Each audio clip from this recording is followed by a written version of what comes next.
Ok, então, pastor Genivaldo, vamos encerrar então o assunto dessa noite, fazendo aqui uma tratativa final e vamos entendendo então que as principais marcas de seitas cristãs, primeiro que é a alienação denominacional. A pessoa vive para a denominação, ela faz tudo em função da denominação, ela está voltada para a denominação, e tudo é para a denominação, de maneira que ele vive em função daquilo que é imposto pela sua organização denominacional. E outra marca é a dependência também do templo, ou seja, tudo tem que ser no templo. Não é isso, pastor? Então tudo é realizado no templo. Então tudo tem que ser no templo, o casamento tem que ser no templo, a apresentação, tudo no templo. Se pudesse, até os batismos eram feitos tudo no templo e algumas já fazem isso. Então existe uma centralização da realização de todas as atividades voltadas para o templo. Porque o templo vai ficar na mente das pessoas, como aquele templo. Se ela não estiver lá, Deus não está falando. E ferindo um dos princípios básicos da Escritura, que Paulo ensina que o templo, lá em Coríntios, o templo é as pessoas. Vocês são o templo do Espírito Santo, ele habita em vós. Esse templo tem que ser muito bem cuidado, que somos nós, ou as pessoas são a casa, a morada de Deus. Então, numa seita cristã, a marca é o templo físico, o tijolo, a parede, que é coisa temporal.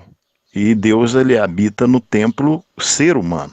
Mas existe essa inversão e, consequentemente, existe a dependência desse templo físico de paredes, de tijolos, e esquece do principal, que é o templo humano, o ser humano. Aquele templo lá, quando as pessoas vão embora, aquela casa, aquele local de adoração, ela fica vazia. Deus não está lá.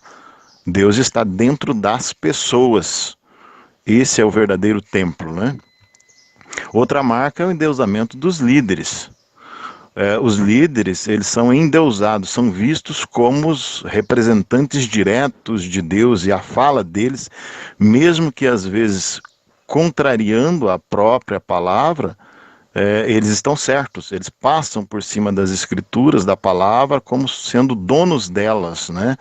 E em muitos casos, assim, estes líderes, né, supostos líderes, vamos dizer assim, eles cometem pecados e erros gravíssimos, e eles são blindados pela própria membresia, né, ou pelos liderados. Mesmo eles são levados a uma êxtase mental, espiritual, a não crer que seus líderes são falhos e vão falhar, né? Então eles entendem que eles são infalíveis. E a tendência, né, nessa marca de endeusamento dos líderes é ignorar os pecados que eles cometem. E aí eles seguem naquela trilha de destruição do próprio evangelho, né? Esse é o endeusamento dos líderes. Outro ponto importante é a demonização da teologia sistemática. Tais seitas cristãs que se enquadrem nesse sistema, eles morrem de medo da teologia sistemática, porque a teologia sistemática desmascara essas práticas que eles têm em termos de controle mental das pessoas e o controle da própria organização.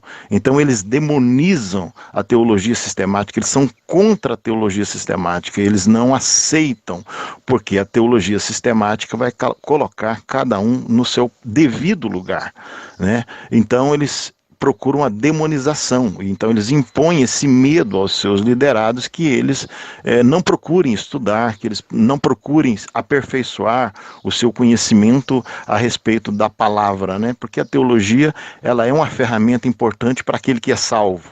A teologia em si, ela não salva, mas ela é uma ferramenta importante para o salvo. mas eles procuram demonizar. Por quê? Porque eles querem ter o controle total, e a teologia sistemática, ela não deixa esse controle total na mão das lideranças, mas sim na mão do próprio Deus e da Escritura e da Bíblia. Outra marca das seitas cristãs é a desconstrução de outras denominações ou até mesmo outros líderes. Então o tempo todo você vai ouvir que outros lugares, que outras denominações não têm nenhum valor, que estão fora, que eles não servem ao Deus Altíssimo, que as suas doutrinas são erradas, que são religiões que se perderam. Então existe durante todo o tempo uma desconstrução das outras denominações ou de líderes. Então o que acontece? Lógico, quando as pessoas acabam tendo que sair por qualquer motivo, elas ficam perdidas, porque durante todo o tempo que estiveram reunidos naquele ambiente, eles ouviram o tempo todo que não existiria um outro lugar como aqueles que eles estão, de maneira que ao sair, e é uma grande mentira, só que ao sair eles têm essa concepção mental de que não existe outro lugar que eles possam se enquadrar. Essa desconstrução ela é feita ao longo do tempo, sem que a pessoa ela tome consciência do que é. E a desconstrução dos líderes destes outros lugares, que eles não têm capacidade, que são pessoas não competentes, enfim, toda essa imagem fica arranhada. E ao sair, a pessoa tem isso na mente, tem isso na sua consciência, e ela acaba pensando, não, realmente o único lugar era aquele de onde eu saí. Então ela vive o tempo todo dali em diante pensando de onde saiu, sem conseguir ter um recomeço espiritual e um recomeço cristão diante da situação que agora ela passou a viver. Essa é uma das marcas que as seitas cristãs elas impõem. A outra marca é a hermenêutica do texto, desprezando praticamente o contexto. É uma marca assim, muito forte dentro destas seitas cristãs. Ela valoriza o texto, mas ela não dá valor ao contexto. Um exemplo disso é muito simples. Lá em Coríntios, uma carta de Paulo aos Coríntios, se não me falha a memória, quando ele diz assim: a letra mata, mas o espírito vivifica. O que eles fazem com isso? Eles fazem com que os membros passem a interpretar que a letra seria a letra da Bíblia. E eles dão essa concepção de entendimento, e as pessoas acabam acreditando que não é para ler a Bíblia, porque ela pode trazer prejuízo se não tiver o Espírito, né? Mas, na verdade, o que acontece? É um desestímulo para que as pessoas não leiam a Bíblia e que eles derem ou vão dar, né, a interpretação que eles entenderem que é necessário. Então não leiam, deixa que a gente lê para vocês e que a gente diz o que é. Né? Na verdade, essa é uma prática antiga que a igreja romana já vinha praticando, que era um desestímulo para que as pessoas realmente não lessem a Bíblia. Ou seja, a letra mata e o espírito vivifica. Então não leiam a Bíblia. Né?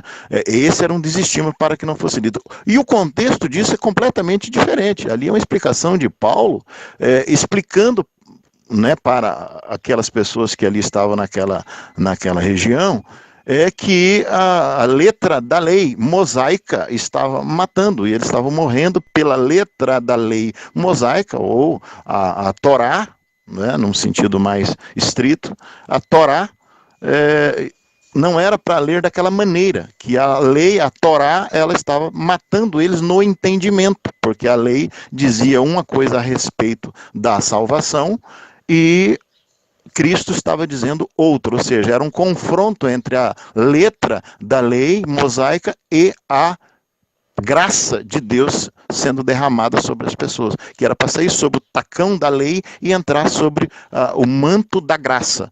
Esse é o contexto. Mas, infelizmente, essa é uma marca das seitas, né? Está lá descrito em Coríntios, 2 Coríntios, capítulo 3, no versículo 2. Então esse era o entendimento completamente equivocado dessas seitas cristãs. E muitas delas têm seguido isso e ensinado isso aos seus membros, aos seus liderados, e é um erro assim, muito grave a respeito da hermenêutica do texto. Outra coisa também é a questão de uso de véu em relação à igreja de Corinto, por que as mulheres, né, teriam que usar o véu, né? O contexto daquilo ali era completamente diferente. O culto a Afrodite, né, que as meninas raspavam a cabeça na Acro Corinto, e depois alguns se convertiam e vinham para a igreja cristã com a cabeça raspada, e aí aquele para a sociedade, só que aí tem que ter o contexto o contexto histórico, né? Para a sociedade, aquela prática, aquelas meninas entrando com a cabeça raspada em igrejas cristãs simbolizavam que poderiam ser uma das prostitutas cultuais de Corinto. Então, para que não houvesse essa confusão para as pessoas da cidade, a instrução de Paulo é que essas mulheres que eram do culto de Afrodite, que elas entrassem numa igreja cristã, numa casa cristã, e elas colocassem o véu na cabeça para exatamente não ser identificada como uma prostituta cultual da Acro Corinto, do culto a Afrodite. Então aí se institui o véu, é um erro gravíssimo de hermenêutica e que é uma marca também das seitas cristãs. Muito bem. É o desprezo do contexto, né?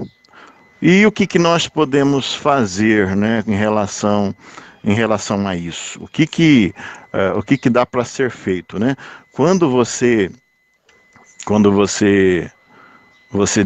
despreza essa interpretação, quando você despreza a interpretação e você vai por um lado muito difícil, que você começa a demonizar o conhecimento, né? E de forma sutil você vai empregando dentro da organização religiosa aquilo que você entende que é correto. Então, isso é uma dificuldade muito grande.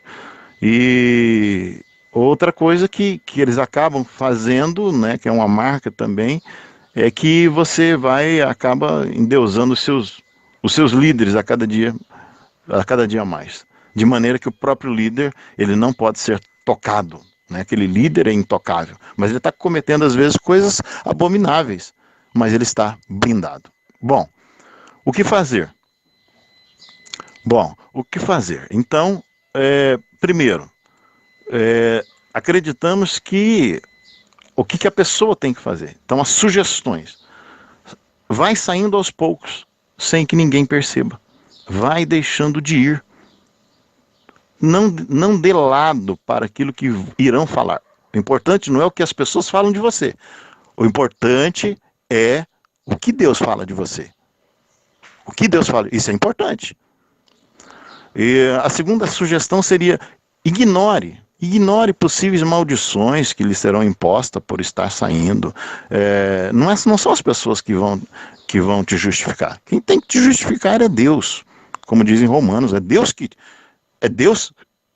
quem nos justifica. Quem tem que te justificar é Deus. Se Ele te justificar, está muito bom. A terceira sugestão é: busque comunhão com o Deus vivo, porque o templo é você. Não adianta o templo físico estar bem e você, templo de Deus, estar mal. Você é templo. Busque comunhão com Deus vivo. O quarto ponto seria: procure aproximação com pessoas que passaram pela mesma dor, pela mesma situação. Trata-se do mesmo assunto. Procure conhecer, procure se redimir, procure corrigir, né? Em alguns casos, né, pastor? Então trate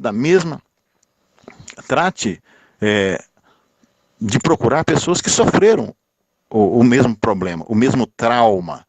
Por exemplo, Romanos 12:15, ele diz que você tem que se alegrar com os que se alegram. Claro, mas no momento de dor, é o momento que às vezes a pessoa está passando. Então você tem que chorar com os que choram. Romanos 12:15, a parte final. Quem vai entender a tua dor? Quem passou a mesma dor. Não adianta você ter um contato com alguém que não sabe e não passou. Vai ser muito mais difícil, não é que é impossível, vai ser muito mais difícil. Então a sugestão é: procure pessoas que passaram pela mesma dor e venceram. E venceram, porque tem muitos que passaram pela mesma dor e não conseguiram vencer. Você vai procurar pessoas que venceram. E isso você vai ter o sucesso na sua vida. Terminamos por aqui a quarta parte do nosso encontro no canal Coroa do Rei sobre seitas cristãs. Nós tivemos essa noite aqui com o pastor Genivaldo Ribas, que também, além de pastor, tem a formação acadêmica, bacharel em teologia, e foi uma alegria muito grande nós aqui do canal Coroa do Rei estarmos compartilhando estas informações para com as pessoas. Esperamos ter te ajudado em algum aspecto.